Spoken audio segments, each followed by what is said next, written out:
اے سہون کی بیٹی، خداون سے فریاد کر۔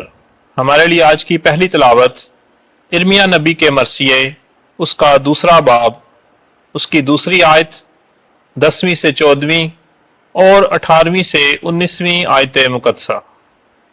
خداون نے یعقوب کے تمام مساکن کو مٹا دیا ہے اور ان پر رحم نہیں کیا۔ اس نے اپنے غضب سے بیٹی یہودا کے قلعوں کو ڈھا دیا ہے اور خاک میں ملا دیا ہے۔ اس نے اس کے بادشاہ اور سرداروں کو غیر مخصوص کرا دیا ہے۔ بیٹی سہون کے بزرگ خاموش ہو کر زمین پر بیٹھے ہیں۔ انہوں نے اپنے سر پر راکھ ڈالی ہے اور کمر پر ٹاٹ باندھا ہے۔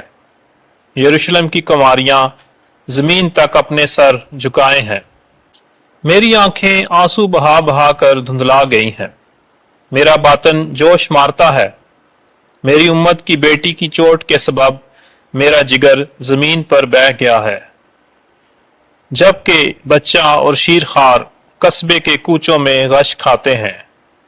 وہ اپنی ماؤں سے پوچھتے رہے کہ گیہوں اور میں کہاں ہے؟ وہ شہر کے کوچوں میں زخمی کی مانند غش کھاتے ہیں جب ان کی ماؤں کی گود میں ان کی جان نکلتی ہے۔ کس سے میں تجھے نسبت دوں اور کس سے تشبیہ دوں؟ اے بیٹی یروشلم، میں تجھے کس کے برابر کہوں تاکہ تجھے تسلی دوں؟ اے کماری بیٹی سہون، کیونکہ تیری چوٹ سمندر کی طرح عظیم ہے، تیرا علاج کون کرے؟ تیرے نبیوں نے تیرے لیے بطالت اور حماقت کی رویتیں دیکھی ہیں۔ انہوں نے تیری بدی کو ظاہر نہیں کیا تاکہ تیری قسمت بدلائیں، بلکہ انہوں نے تیرے لیے باطل اور گمراہ کن بار نبوت پایا ہے۔ اے کماری بیٹی سہون، خداون سے فریاد کر۔ رات دن تیرے آنسو دریا کی طرح بہتے رہیں۔ تو آرام نہ کر، تیری آنکھ کی پتلی باز نہ آئے۔ اٹھ اور رات کو پہروں کے شروع ہی سے فریاد کر۔ اپنا دل خداون کے سامنے پانی کی طرح انڈیل دے۔ اپنے بچوں کی جانوں کے لیے اس کی طرف اپنا ہاتھ پھیلا۔ پاک کلام کے پڑھے اور سنے جانے پر خدا کی برکت ہو۔ زبور 74 جماعتی جواب۔ اے خدا، اپنے مسکینوں کی جان ہمیشہ کے لیے بھول نہ جا۔ اے خدا، تو نے ہمیشہ کے لیے کیوں ترک کر دیا ہے؟ تیری چراگاہ کی بیڑوں پر تیرا غضب کیوں سلگ رہا ہے؟ اپنی اس جماعت کو یاد کر جسے تو نے قدیم سے قائم کیا ہے، اس کوہ سہون کو جسے تو نے جائے سکونت بنایا ہے۔ جماعتی جواب۔ اے خدا، اپنے مسکینوں کی جان ہمیشہ کے لیے بھول نہ جا۔ دائمی کھنڈروں کی طرف اپنے قدم بڑھا۔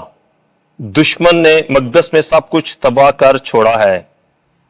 تیرے مخالف تیری جائے مجمع میں گرجتے رہے ہیں۔ انہوں نے اپنے نشانوں کو فتح نشان بنایا ہے۔ جماعتی جواب۔ اے خدا، اپنے مسکینوں کی جان ہمیشہ کے لیے بھول نہ جا۔ وہ ان آدمیوں کی مانند ہیں جو گنجان درختوں پر کڑھاڑا چلاتے ہیں اور پھر اس کے دروازوں کو ٹانکی اور ہتھوڑی سے توڑ ڈالتے ہیں۔ انہوں نے تیرے مقدس کو آگ سے جلا دیا ہے۔ جماعتی جواب۔ اے خدا، اپنے مسکینوں کی جان ہمیشہ کے لیے بھول نہ جا۔ اپنے عہد و پیمان پر غور کر، کیونکہ زمین اور میدان کی کمینے ظلم سے بھری ہیں۔ مظلوم شرمندہ ہو کر نہ لوٹیں۔ جماعتی جواب۔ اے خدا، اپنے مسکینوں کی جان ہمیشہ کے لیے بھول نہ جا۔ خداوند آپ کے ساتھ ہو۔ انجیل مقدس متی کے مطابق اے خداوند تیری تمجید ہو۔ 8واں باب 5ویں آیت سے 17ویں آیت تک۔ وہ تیرے مشرق اور مغرب سے آئیں گے تاکہ ابراہیم، اسحاق اور یعقوب کے ساتھ اپنی اپنی جگہ لیں۔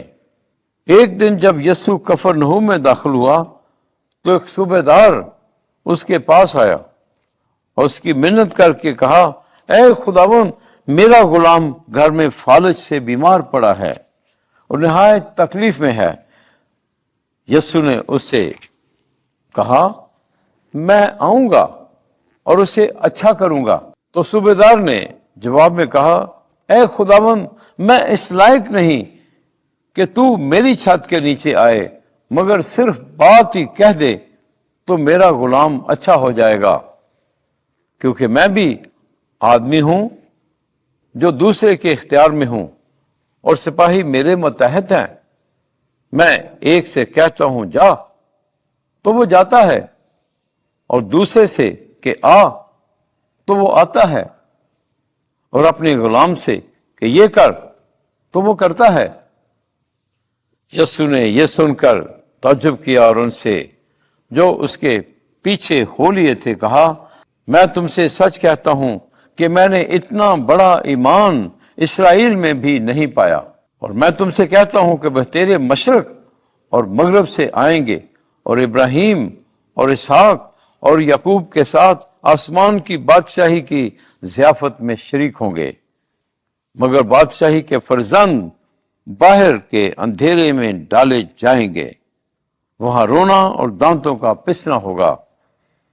تب یسوع نے صوبیدار سے کہا، جا، جیسا تیرا ایمان ہے تیرے لیے ویسے ہی ہو، اور اسی گھڑی غلام اچھا ہو گیا۔ یسوع نے پطرس کے گھر میں آ کر دیکھا کہ اس کی ساس تب سے پڑی ہے، اور اس نے اس کا ہاتھ چھوا، اور تب اس پر سے اتر گئی، اور وہ اٹھ کر کھڑی ہوئی اور اس کی خدمت کرنے لگی۔